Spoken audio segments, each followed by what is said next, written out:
So I am. No, and I'm blue?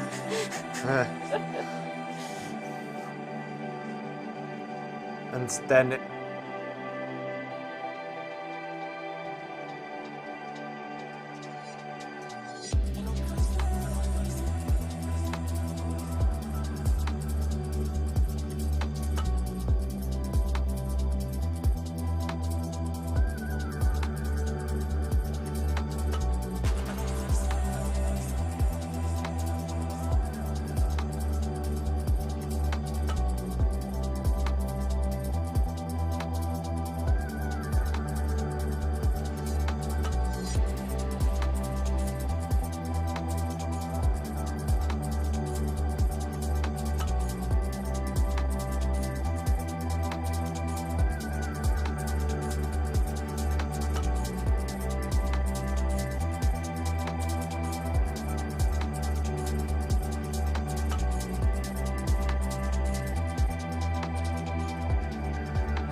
Every moment tonight, they led me to you.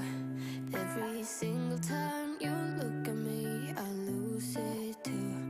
Why don't you come sit next to me? Let things happen naturally, like it used to be. I don't wanna go waste another day, mess it up again, lost in my way. I'll be the one to have the highest price to pay. If I make it home tonight, may I hold you one last time? Let me hold you one last time. What if it's too late for me now? What if you're gone to someone else, so we can never be the same? How can I make up for my sins? Now I'm lonely and it kills me. Can you hear me, babe? I'm lonely.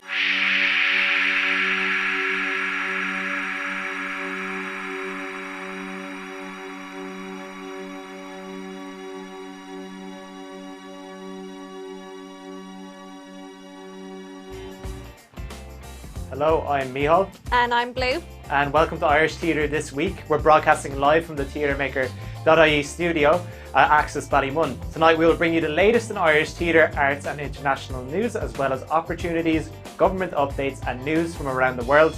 This is Irish Theatre This Week on Monday, the 23rd of August, 2021.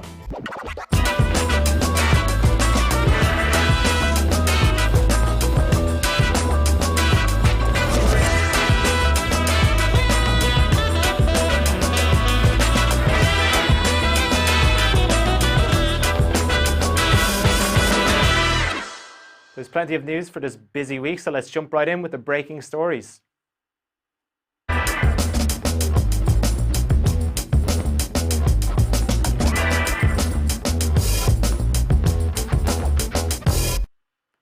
Tropical storm Henry reached the coast of Rhode Island yesterday afternoon. The storm, packing 60-mile-an-hour winds, made landfall yesterday. This was after cutting power to 115,000 houses across the coast from New Jersey to Maine.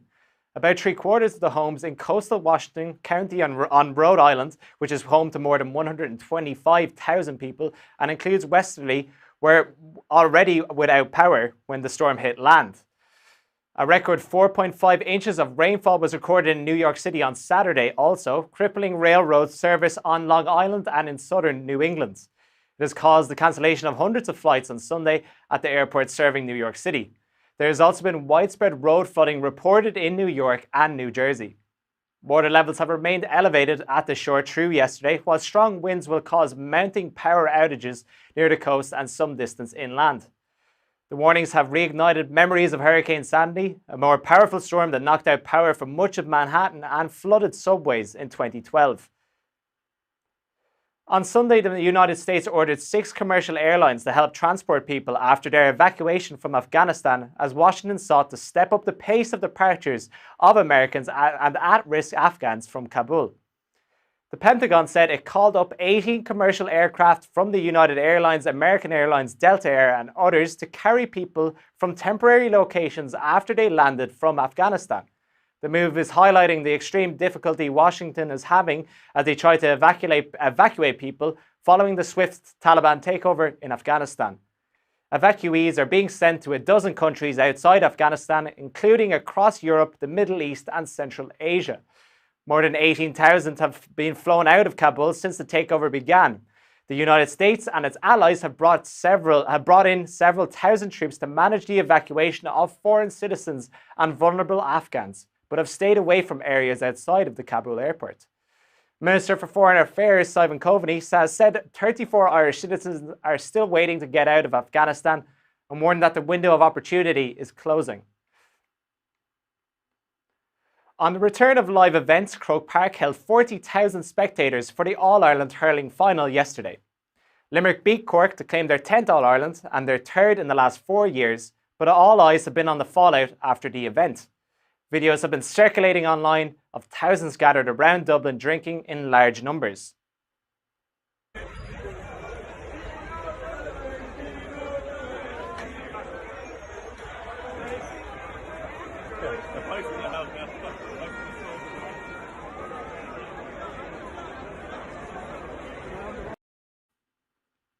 Gardaí have said a number of licensed premises were inspected around Croke Park yesterday following the hurling final, and some of the pubs were asked to close in the interest of public safety.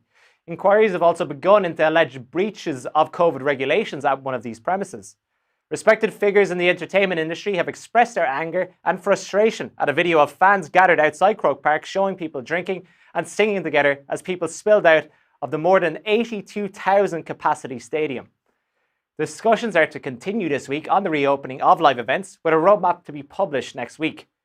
As the vaccine rollout continues, people are urged to maintain basic COVID-19 guidelines like social distancing and mask wearing, as the effects of Croke Park gatherings are yet to be seen. Meanwhile, at the same time as the All-Ireland Hurling Final, Fiestival took place outdoors at Railway Union Sports Club. Over 2 days, Fiestival presented 6 shows, each entertaining 200 people at a time, with 1,200 ticket holders in total over the weekend. Tickets were free of charge, with the event being funded by the Department of Tourism, Culture, Arts, Gaeltacht, Sport and Media. Tickets had to be booked in tables of 6, with tables being spaced more than 2 metres apart. No alcohol was allowed on site for family or over 18 showings. These numbers were in line with the government's guidelines for organised outdoor events. In what has been called a tone-deaf response to restrictions, the Arts Council has released its new campaign entitled Arts Flourishes in the Face of Adversity. The campaign features various artists throughout history whose work or personal circumstances had seen them face challenges. For example, one showed a picture of William Shakespeare, along with the tagline, "A plague couldn't stop Shakespeare's Romeo and Juliet from falling in love." The tagline is being a pointed reference to the pandemic, was also one in a series of poorly advised advertisements. The campaign was supported by newspaper representative group Newsbrands Ireland, and over the weekend a number of newspapers carried a Nina Simone ad featuring a picture of the singer with a tagline, "Segregation couldn't separate Nina Simone from her music." The words "white only, waiting room" were also superimposed beside the singer's face, representing the Jim Crow laws across parts of the United States in the 19th and 20th century. The ad was understood as a reference to the current COVID-19 restrictions and drew the ire of many on social media. In a statement this morning, the Arts Council said it had got it wrong and wishes to apologise for the aspects of the campaign unintentionally appearing insensitive and upsetting. The campaign was set to run for the next number of months online, in print and on the radio. Before moving on, I'd like to take this opportunity to remind you that the TheatreMaker.ie team needs your help to keep the conversations going. During the month of August, we're asking for you to support our mission in promoting conversations in the sector and making news and information freely available. And by support, we mean we need your financial help. Starting tomorrow at 11 a.m, our Keep the Conversations Going festival kicks off.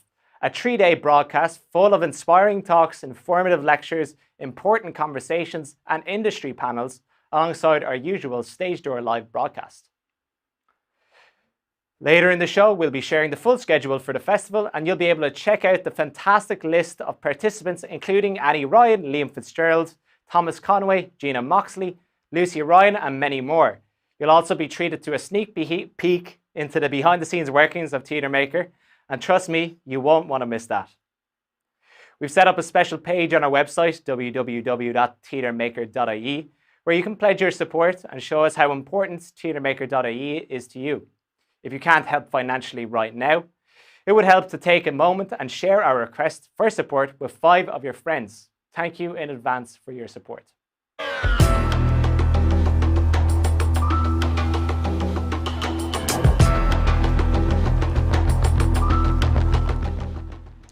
Numbers currently in hospitals are the highest they've been since March, with over 300 now in hospital with COVID-19. Of those, 59 are in ICU. The Health Service Executive Chief Paul Reid described the figure as a very real threat. Mr. Reid also said almost 6.6 million vaccinations have been administered to date. He said 91% of adults have now been partially vaccinated, while 85% are fully vaccinated. About 135,000 children aged 12 to 15 have registered for a vaccine, while 77,000 have received a single dose, Mr. Reid confirmed. Dr. Tony Houlihan described the upward trend in serious infection as a significant concern and urged people who have not yet opted for vaccination to register as soon as possible.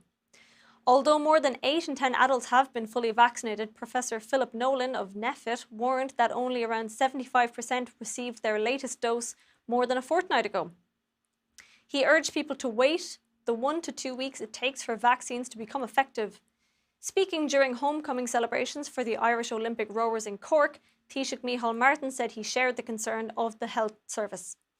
He also confirmed that there will be a series of meetings over the next while to devise a new roadmap for managing the pandemic over the next couple of months. Speaking today, Professor Philip Nolan of NPHET warned that the peak of the Delta wave of COVID-19 has not yet been reached. The peak is expected to be reached by mid-September, according to the head of NPHET's Epidemiological Modelling Advisory Group.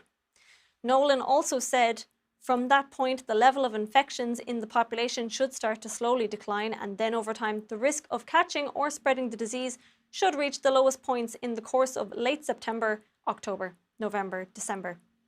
According to the data, Nolan expects 90% of the population to be fully vaccinated by then. Ministers are expected to proceed with the phased reopening over the autumn and winter, despite the recent surge in cases associated with the Delta variant. The reopening plan will set timelines for the reopening of the arts and live entertainment sectors, religious services, indoor sports, workplaces, indoor events, and some leisure outlets. Nolan added that NPHET expected a lower vaccine uptake in the 12 to 15 cohort, but is happy that the vaccination process is well on target.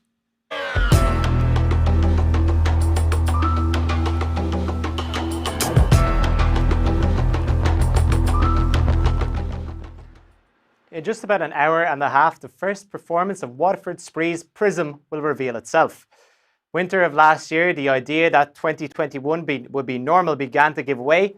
St. Patrick was unlikely to preamble along the streets in March. Spree's artistic team began to model an idea, a show that would not parade. It would be both an installation and a performance. It would be a prism. As winter gave way to spring, the model grew and became the real thing. Spree tonight represents the world premiere of Prism at Waterford Courthouse. And lucky for most of us, as this unique cultural experience is fully booked with only 200 per show attending, it will tour from late 2021. Ogmore Prism.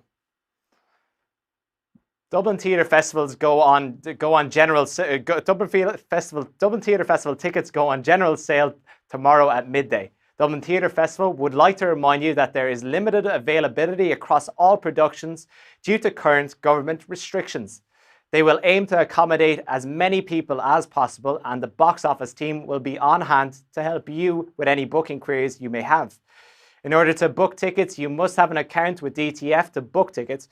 Many productions are also offering tickets in pods due to current restrictions. This means you may need to book in groups. So gather your theatre-going pals and have your pod members in place before general sale goes live. More tickets for Tonic have been released. Tickets for Tonic's opening night, Saturday the 11th of September, were previously sold out on the Dublin Fringe Festival website. But Dublin Fringe Festival tweeted just 2 hours ago that an extra pod tickets had just been released for that date. Tonic, brought to you by Fionn Foley, who we recently had in studio, and Rough Magic, is described as a blisteringly satirical musical for the times we live in. The Abbey Theatre today opened their new cafe, Pigeen. This is a new pop-up cafe. It is open under the front of the building under the awning. Designed by Katie Davenport, it is full of Abbey props, store treasures. They're open Monday to Friday from 10 a.m. to 5 p.m, serving teas, coffees, and baked goods, and a weekly lunchtime offering of soup and sandwich options.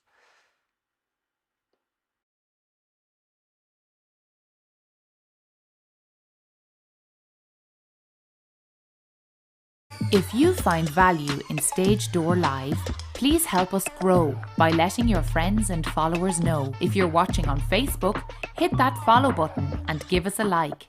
Take a moment to share this live feed with your friends and followers right now. If you're watching us on YouTube, make sure to give us a thumbs up, subscribe to our channel, and click that bell to keep updated on our new and exclusive YouTube content. Your support helps us continue these important conversations about Irish theatre now and into the future.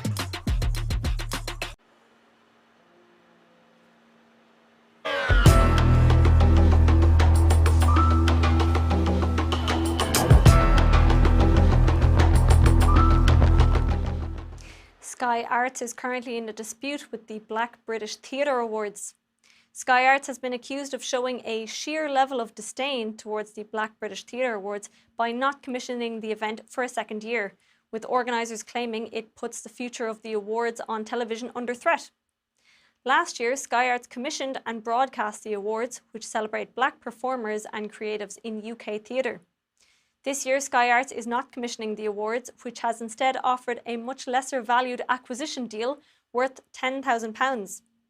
Co-founders Omar F. Okai and Solanga Urdang stated the 2021 awards would still go ahead and broadcast in some way, but added that producing them for television would not be possible for £10,000, and the move had been very damaging to the awards. Jonta Richardson, who is the independent producer and director of the awards event, expressed shock, saying that to promise such unprecedented support at the height of a summer of racial reckoning, when optics were at their most optimal, only to quietly remove that support when the dust had settled, seems particularly and unnecessarily cruel. Recently renamed Armour Dance Theatre is reorganising to promote social equity. Armour Dance Theatre, Miami's community dance conservatory, formerly Thomas Armour Youth Ballet, wants to be more than just a dance school. Thus, ADT has been striving to remove the economic, social and emotional hurdles that may prevent students from thriving. This year has brought about the change to the name and changes to leadership that are meant to further move the school in this direction. Ruth Vysen, Artistic Director and outgoing Executive Director of Armour Dance Theatre, stated that Armour Dance Theatre is a social justice organisation whose goal is to address accessibility and inequality in the community. Though some of their students do go on to join professional companies, that's not their goal.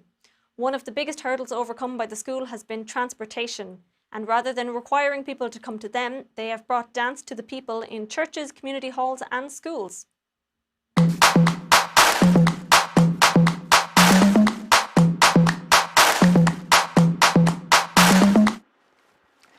Ten major works from Northern Ireland will be showcased in the Edinburgh Fringe Connect, a new online event and networking platform for arts industry and fringe artists. The Spotlight on Northern Ireland Theatre and Dance event will take place at 11 a.m. on the 25th of August and will be presented in BSL with additional closed captioning. 3 further productions have separately been invited by Edinburgh arts venues to appear at the Edinburgh Fringe. Poetry lovers can enjoy some of the most rarely performed works of Samuel Beckett at the Irish Film Institute this week. What is the Word is an audio cinematic experience presented by Pan Pan Theatre. It offers an immersive sensory journey into a selection of Samuel Beckett's poems performed by some of Ireland's leading actors. Tickets for the screening are only available for the 25th of August. You can book now on the website of the Irish Film Institute. For those of you who have not had the chance to experience it, a series of multidisciplinary inclusive arts activities in public spaces around Ireland is happening this summer. In the Open, or Fuin Spare, is a programme funded by the Arts Council in response to the COVID-19 crisis for 2021. It will be continuing in some places until Easter 2022. Each area will have a variety of events appealing to a broad range of audiences and interests, which will range from performances, film, projections, music, street art, trails, spectacle, installations, visual arts, literature, spoken word, and much more. To check out the full programme and the list of locations, go to artscouncil.ie/in-the-open. Last Tuesday, Minister Martin published a progress report on the implementation of the Audiovisual Action Plan, which aims to deliver improvements for the audiovisual sector. Minister Martin said her department is working closely with Screen Ireland and the film industry to ensure that the optimum conditions are in place to allow the sector to overcome the challenges of production during COVID-19. She added that despite the pandemic, significant steps in relation to recommendations in the plan were undertaken. The doc is bringing live performance back to the heart of Carrick and Shannon from late July to early September with a programme of early evening concerts showcasing traditional, folk, pop and jazz music and some top-notch theatre.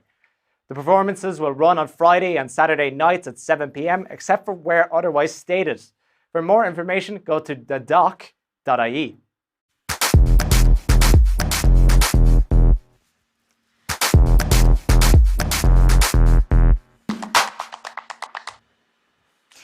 are currently a number of Arts Council awards open for application. Awards currently open include Round 3 of the Agility Awards, Strategic Funding, Arts Centre Funding, Open Call and Writers in Schools Scheme. The Agility Award aims to support individual professional freelance artists and arts workers at any stage in their careers. It has a maximum award of €5,000 and closes on the 9th of September. Those interested in applying can also attend an application clinic on Tuesday the 31st of August with Caoimhe Ní Riagan, who will walk you through the submission process, including what makes a strong application. The Strategic Funding Award provides funding on a competitive basis to support arts organisations with ambitious and imaginative proposals for assisting artists in developing their practice and their ideas, and/or delivering excellent arts experiences to the public. The award is unlimited and closes on the 16th of September. The purpose of Arts Centre funding is to invest in and support the infrastructure of arts centres required to sustain and develop the arts in Ireland. This award is also unlimited and closes on the 23rd of September. The Open Call Award is a programme for artists and arts organisations to develop and shift their practice and profile to work on national scale, creating high-profile arts central to people's lives. The maximum award is €400,000 and the closing date is also the 23rd of September. The Writers in Schools scheme part funds visits by writers and storytellers to schools throughout the island of Ireland. The maximum award is €200 and this is a rolling application process. The Arts Council is also currently seeking a digital marketing manager. This position is a full-time opportunity at higher executive office grade for a digital marketing manager.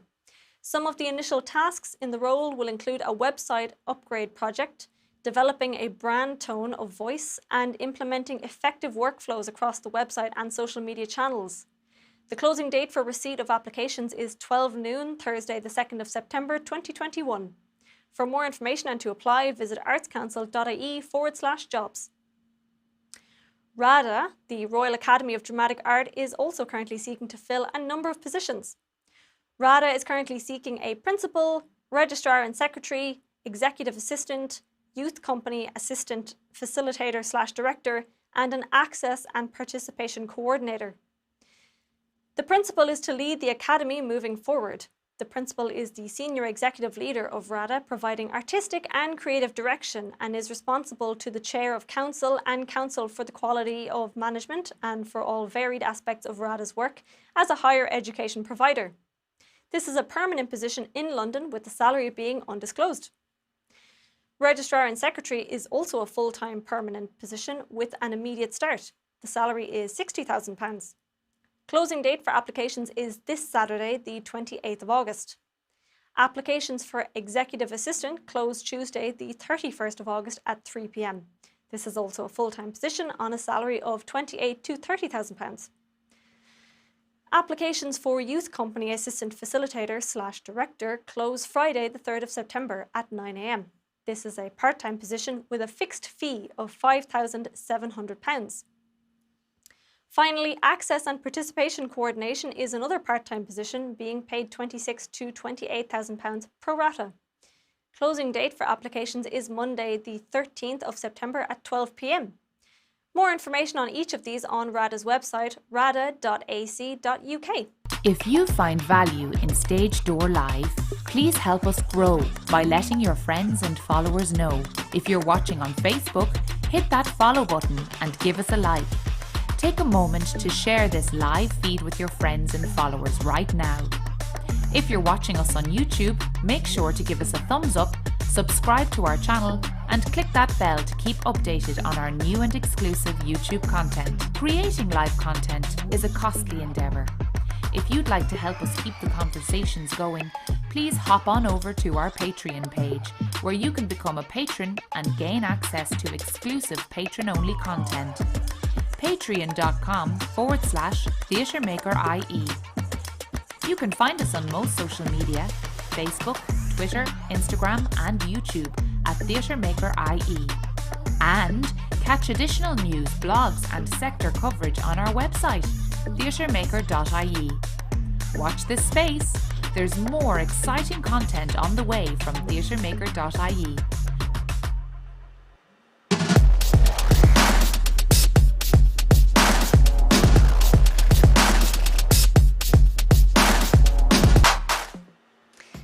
The world premiere of Dr. Rosaleen McDonagh's new play, Walls and Windows, opens at the Abbey Theatre tonight, the 23rd of August. Let's check it out.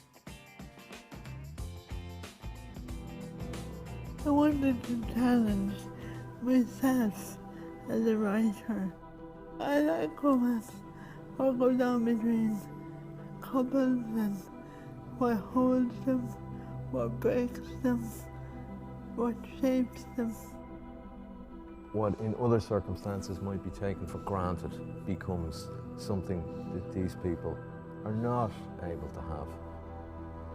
The tragedy of the play is that in a different world, they probably would have made it. Traveller narratives or traveller representations. I wanted to move it out of the polemics. I also wanted the play to have something that I couldn't give, and that's why I wanted to work with Jason.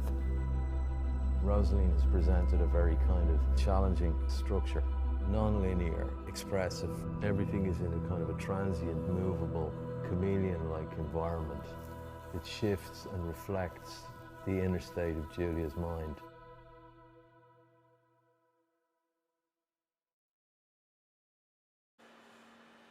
Directed by Jason Byrne, Walls and Windows will be performed to a live audience of 50 people per night, with live stream performances on the 27th and 28th and on-demand option from the 29th of August through the 11th of September. Along with part 1 and part 2 of Something in You Knows Things, there's another SoundCloud experience available on the Gate Theatre's website. As part of the Gate studio, playwright Matthew Mincino and director Mark Atkinson have radically reimagined Maxim Gorky's dark comedy, Children of the Sun. Workshopped remotely during the pandemic with an award-winning creative team and a cast of Irish and American actors, extracts from the process are now available on SoundCloud, iTunes, Spotify, or Podbean. There will also be a discussion with Matthew Mincino and Mark Atkinson available tomorrow. The extracts promise to offer unique and revealing insights into the ongoing development of this dynamic new theatrical work. Galway International Arts Festival kicks off this Saturday, the 28th of August, running until the 18th of September. Opening the festival this weekend is a smattering of in-person and online visual arts, music and theatre events. On the last episode of Stage Door Live, Janice was in conversation with Philip Doherty from Phoebeen as we heard about their first production as company in residence at Untitled Chapter na Saoirse. Coggan na Saoirse, or War of Independence, is a multi-stage visual spectacle using Connemara as a backdrop, and with a large ensemble cast performing in Irish but accessible to spectators with or without the language. Tickets and more information available at giaf.ie. Other performances and events include After Love, a combination of dance, physical theatre, music based on a debut poetry collection by Danny Gill, with an original music score from Anna Malarkey and Adrian Hart. The Contempo Quartet celebrate their 25th birthday with a concert of its very favourite works, John Gerard's Mirror Pavilion, Happy Days, Life on the Rock, a photographic, sonographic and videographic exhibition celebrating the process of Leighantha Sunna on Inisheer. Dance Limerick will present They Started Chanting Too by David Bulger and Goffa Kushfaraga by Lucina Zwolinska as part of the Step Up 2021 Irish Tour. They Started Chanting Too will also be showing this Saturday, the 28th of August. The performances feature 6 exceptional dance artists selected from a competitive open call earlier in 2021. They're Alexandra Evazova, Mia Bradley Evans, Mia Di Chiaro, Corina Hoser, Elena Paltraka, and Rosie Stebbing. There's still time to catch the highly acclaimed drama The Dead and Opera online. The musical drama, based on James Joyce's best-loved short story, has been available to stream since the 16th of August and will be showing until the 30th of this month. The show, recorded live at the Gaiety Theatre, is directed by Joe Mangan and presented by Breda Cash Productions. Tickets for the streamed event are priced at €20 and are available from Ticketco. You can still catch Pan Pan's What is the Word, an audiovisual experience of a curated collection of Samuel Beckett poems presented by some of Ireland's leading actors. The final show will be this Wednesday, so act quick and book tickets via IFI's website now. And coming from New York, you can catch George M. Cohen Tonight, presented by Irish Rep Theatre. The digital event began on the 17th of August and will continue until the 29th of this month, with the show specially adapted for screen by John Peterson. Catch tickets on the Irish Repertory Theatre's website. Fire Door Theatre's production of Yasmina Reyes' God of Carnage opens today in Smock Alley's main space and will finish on the 28th with a post-show discussion taking place on Wednesday of this week. Tickets available at smockalley.com. There's still time to catch 1 Hour to Ron Montana, a one-man comedy set to the soundtrack of the 1980s. The Glass Mask Theatre presents their debut production in their new venue and has been showing since the 2nd of this month. The show will run until the 28th of August. Tickets are available on glassmasktheatre.com or in person at the Bestseller on Dawson Street. Sorry, Wrong Number will be shown on RTE Radio 1 this Sunday, the 29th of August. Described by Orson Welles as the greatest single radio script ever written, Sorry, Wrong Number is a radio thriller set in the 1940s New York. It will be broadcast at 8 p.m. this Sunday as part of the collaboration between Druid Theatre, Radio 1's drama On One. And I'd like to take a moment to make a correction to last week's show. My egregious misrepresentation of Sophocles, Antigone, and Thebes was an error. I have since been educated and learned. I'd like to apologise to Sophocles himself in this trying time. In moments of darkness, can we find the true light? As the man himself said, rather fail with honour than succeed by fraud, and those are words I will learn to live by. And as we're all learning on this show, I'd like to bring your attention again to our Marathon Festival. Join us tomorrow starting at 11 a.m. for a fantastic lineup of inspiring talks, informative presentations, important conversations and sector panels, along with our usual Stage Your Live broadcasts. We'll be broadcasting from 11 a.m. to 9 p.m. every day, so make sure to tune in. We have some fantastic folks joining us, including Cian O'Brien from Project Arts Centre, Roxana Nicliam, Lucy Ryan, Senator Malcolm Byrne, Maeve Stone, Andrew Macklin, Mary Moynihan, Thomas Conway, and the list goes on. We'll be posting the full schedule on our social media as well, where you can share with your friends and colleagues. You can pledge to support TheatreMaker on our website, TheatreMaker.ie, where you can also find out more about the festival and sign up for notifications. With your support, we can keep the conversations going. And that's it for Irish Theatre this week. Thank you for joining us. Our programming is made possible by the support of Dublin City Council and Access Ballymun. TheatreMaker.ie is here to support you and your projects. Don't forget to send in your press releases and show announcements to news@TheatreMaker.ie for consideration to be published on our website and our online programming. Don't forget to check out Stage Door Live this Wednesday at 7 p.m. Stay up to date on the latest in arts news on our social media and website, TheatreMaker.ie. I'm Michal. And I'm Blue. And this was Irish Theatre this week.